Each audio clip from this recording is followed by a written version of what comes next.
Today, we're delving into the unsettling murder case of Philip Innes Fraser, a mystery that remains unsolved to this day. Philip was born on January 3, 1965, in Anchorage, Alaska, to Robert and Shirley, both prominent doctors. Like his parents, Philip loved the outdoors. He was also passionate about literature and became a skilled violinist at a young age. Aspiring to follow in his parents' footsteps and become a doctor, Philip enrolled in the pre-med program at Western Maryland College, his father's alma mater. After a year, feeling restless, he decided to return to Alaska. However, he eventually refocused on his medical aspirations and enrolled at Evergreen State College in Olympia, Washington. In June 1988, at 23 years old, Philip packed his belongings into his 1983 black Volkswagen Jetta and set off for Washington State, planning to camp along the way. Unfortunately, his trip started with car trouble. Despite this setback, he continued his journey and, on June 17, 1988, crossed into Canada. His 2 handguns were confiscated by Border Patrol agents, as it was illegal for Americans to bring firearms into Canada. Unaware of the danger ahead, Philip continued on his way. The following day, a hitchhiker was dropped off at the 40-mile Flat Cafe, 600 miles from the border checkpoint. The cafe, owned by Gay Frocklage and her daughter Tina, was where the mysterious man, described as a Caucasian male in his early to mid-20s, approximately 5'9" and 229 pounds with brown hair and eyes, made a brief stop. Despite his unremarkable actions, Gay and Tina felt uneasy around him, noting his bad teeth and strong odor. After the hitchhiker left, Philip pulled up to the cafe in his Jetta, appearing to search for something in his car. The hitchhiker approached and asked for a ride. Initially, Philip refused and began to drive away, but then inexplicably changed his mind and allowed the stranger into his car. Tina, sensing danger, told her mother that Philip would regret this decision. Tragically, her intuition was right. This was the last time Philip was seen alive.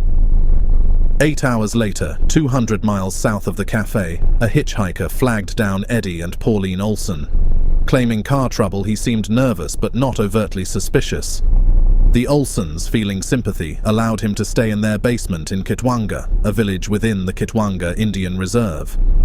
The next morning, the hitchhiker introduced himself as Philip Fraser, recounting a story about his Alaskan roots and medical studies in Washington state. The stranger then tried to sell his car to the Olsons in exchange for a plane ticket. Eddie agreed, but insisted the transaction wait until Monday to clear customs. The hitchhiker, needing to leave immediately, became secretive and pulled out 2 wallets. This raised the Olsons' suspicions. He gave them $20 for their trouble and left after fixing his car's fan belt. On June 19th, just 12 hours after leaving the Olsons' home, Philip Fraser's burned-out car was discovered 300 miles away in Prince George, British Columbia. The vehicle was almost entirely gutted by fire, with nothing significant found inside. Given the dark history of the Highway of Tears, a 450-mile stretch between Prince Rupert and Prince George, known for the disappearances and murders of over 20 Indigenous women, the Royal Canadian Mounted Police suspected foul play and began a joint investigation with regional authorities. To this day, Philip Fraser's murder remains a chilling, unsolved case. Ultimately, it was the Jetta's VIN number that led authorities to identify the car's owner, 23-year-old Philip Innes Fraser. The Anchorage Police Department was alerted, and a patrol car was sent to his parents' home for a midnight welfare check. This is how Robert and Shirley Fraser learned the shocking news about their son's car. The last time they had heard from Philip, he was dealing with car trouble less than a week prior. They had no idea what he had been up to since then, or why his vehicle would be found charred. Despite this chilling turn of events, they tried to hold out hope that their son was alive. However, Robert Fraser recalled the immediate sense of grave urgency among law enforcement officials. A young, single man, leisurely traveling, camping in the wilderness during the summer as he makes his way down to school. There was no hesitation. I think everyone knew right away that something just wasn't right. They knew when they found his car on fire with none of his belongings. I was sure that there had been foul play, but I kept hoping, thinking of all sorts of alternatives, Robert Fraser recounted. The search for Philip Fraser turned up nothing for weeks until his body was found on July 27, 1988, in a gravel pit off Highway 37A, the Glacier Highway, near Stewart, British Columbia. He had been shot to death with a handgun and left there. Based on the advanced state of decomposition, it was determined that he had likely died around the time he went missing. The RCMP conducted an extensive investigation into Philip's murder, which soon led them to the Frocklage Cafe in Beaver Creek. Gay and Tina told the police about the strange man who had come into their cafe and left with someone resembling Philip Fraser. A composite sketch of the hitchhiker was generated and released, and the RCMP continued to publicize Philip's picture and story, hoping more people would come forward to help identify and locate his killer.